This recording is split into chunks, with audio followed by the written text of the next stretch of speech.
Hey there, thank you so much for joining me. I am doing a video today on a topic which has been coming up for me more and more in the last several months. I didn't really want to present on it until I felt like I had a cohesive solution. But here's the situation that I'm covering and why it's sort of an issue for me, and I think for a lot of composers out there. So when you're composing music in today's sort of modern composing realm for film and TV or media, a lot of times you need to create this sort of larger than life sound. And even though the orchestra is an amazing, amazingly large sounding musical device, a lot of times what you hear in movies, what you hear in TV, although most people would sonically characterize it as orchestra, it actually has a lot of layers in there. Maybe it's multiple layers of sample libraries, maybe it's multiple layers of live players with sample libraries, or in the case that I'm going to show you here, in the case of hybrid composition, maybe it's actually layering synthesizers with orchestral instruments. But that poses a challenge which I'm going to address today and show you how I handle it, I think quite gracefully. The challenge is that I don't really want my notation program to have a separate synth track. I don't want to have to load a synth into Dorico just to add those layers because they aren't really compositionally important to me. They're more sonically important. So they're sonically important to whoever I deliver that music to, that they want something that sounds larger than life, sounds really super rich. But I'm not thinking about the synth line because the synth is just duplicating note for note every aspect of what's going on in the strings, let's say, in the case of my example here.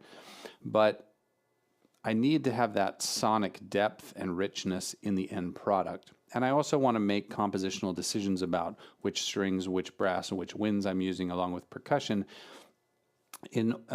with this in mind, so that I'm actually mindful and thoughtful about how all of this is coming together with the layers.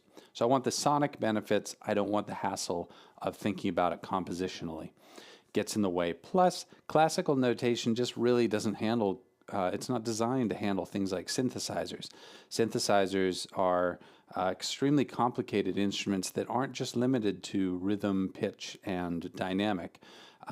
So their number of articulations are not the traditional articulations, and we can devise our own articulations because our synthesizers are completely at our disposal. So what I'm going to show you here is a very simple process that I'm hoping everybody can easily understand, and may also give you insights into your workflow. I want to point out an interesting aspect of layering libraries, because I know that a lot of composers, a lot of producers, they will compose producing and layering multiple string libraries. And this is very common to get a very rich sound. This can also really bog down your system. So if you're like me and you do have limited resources, I mean, I have a very powerful computer, but it still can be brought to its knees if I'm just loading up every high quality string library that there is and layering them all together. One of the wonderful things about synthesizers is that they take relatively little RAM. They do require a lot of processing power, especially if you're using effects, but these days processing power seems to be abundant. RAM is still not abundant, right? I've got 64 gigs of RAM, and I reach my limit all the time with standard sample libraries like Berlin strings, that sort of thing. But if you're taking Spitfire and Berlin and CSS and you're putting them all together just to get a richer string sound, it's going to probably be a huge strain on your computer, whereas using the synthesizer to do that is going to add a lot of depth and range to the sound, but it's not going to actually require tremendous resources from your computer. So let's get into the example and let me show you how I'm doing this. So I've got this very simple, I'm going to start here in Dorico with just a very simple chord progression right here. And I've got over here, I'm going to go ahead and just solo this. I'm using Vienna Ensemble Pro, and I've got a SINE Player with Berlin strings, violin 2 loaded into it. And let me just close this window for the moment. Okay, so if I just play these chords, you'll hear them coming through on violin 2.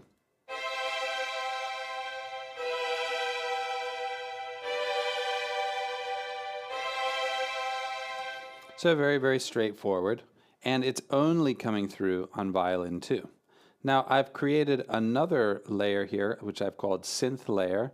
This is running a version of Hallion, Steinberg Hallion, which is basically a giant sound design and synth-based engine. I just pulled up this preset called warm strings and pad. And if I run the same chords through that, you'll hear that it sounds like this.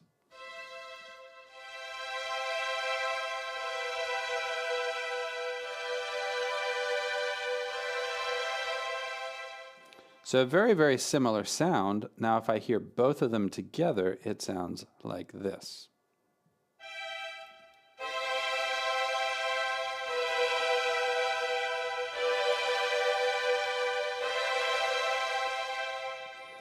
Now what you'll notice next is, or actually maybe what you'll have a question about next rather, is how am I actually layering these things in Vienna Ensemble Pro? So in my Dorico setup, in Dorico, where it calls Vienna Ensemble Pro, it talks to all the strings on a specific port. It talks to violin. I basically assign ports within Vienna Ensemble to specific instruments. So in this case, I've got violins 1 on port 1, violins 2 on port 2, violas on port 3, and so on and so forth. This makes it very easy because I can just create within my instance in Vienna Ensemble Pro, I can just create more and more instruments, and I can make them available on that same port. So here I've got violins 2 coming in on port 2. Any other instrument I port on port 2 in this Vienna Ensemble instance will also play back. So I could put this synth in there, I could put a tambourine in there. It's going to get the MIDI message from the part, and that enables me to layer it together. So that's how I'm getting them both to play at the same time. Which brings up the next step, which is how do I control the blend, right? I may want in a harmonic passage where the strings are providing harmonic support primarily, I may want this very full, rich sound with the strings and the synthesizers going full blast together to create this super fat, rich sound, right? But then later on in the composition, I may not want that there. So it's not the case that I always want these synth strings supporting the violins too. There may be a passage that's more lonely, more reflective, where I want to get at the raw and live sound of the violins themselves with no synth. How do I control that? So I'm doing that with CC automation. And I chose CC automation primarily because it would work anywhere. It'll work in Cubase, it'll work in Dorico, it'll work in Logic, it'll work in Pro Tools, and work in Ableton, anywhere that I want to work with my Vienna Ensemble structure. I can access the instrument and at any time just layer it in. So let me show you how I've done that. I've got this, I just arbitrarily chose CC12, which is kind of one of those CC values that isn't regularly assigned. So I'm unlikely to ever have a problem where CC12 is doing something I'm not expecting it to do. And I've come over into Vienna Ensemble Pro. And if you have Vienna Ensemble Pro, you can make sure you're viewing the automation mapping, which brings up this window on the, or panel on the right. There's usually 2 tabs, and it usually has this parameter tab selected. But if you go to MIDI control, then you can add a MIDI controller. And I would say, okay, this is coming in, violins 2 come in on port 2. So I'd go to port 2, and I would say channel 1 in this case. And I'm going to find my controller, which is 12. You click on that, and then you get this line item that I set up earlier. And then you can decide, okay, well, what's it doing? This is everything that's exposed to CC automation within this instance. So I simply went to my synth layer and the volume, and I connected that up, and that's what this represents here. You can also use the L here to listen if you wanted to do like a MIDI or a MIDI learn kind of feature. And so that enables me back in Dorico to write this little curve here. Let me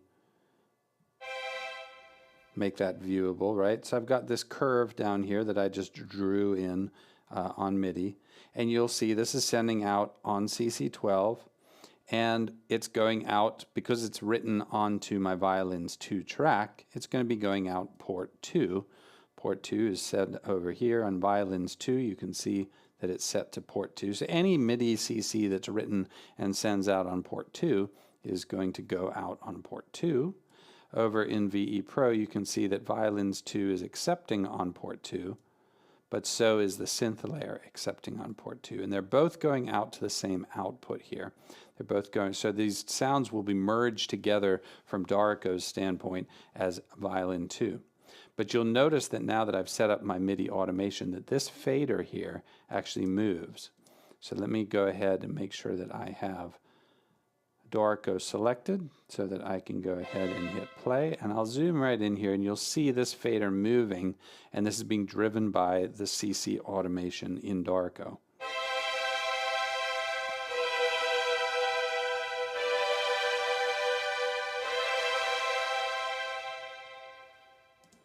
So when I'm writing this into my part and I have a very rich harmonic support, I can always just have this kind of swell.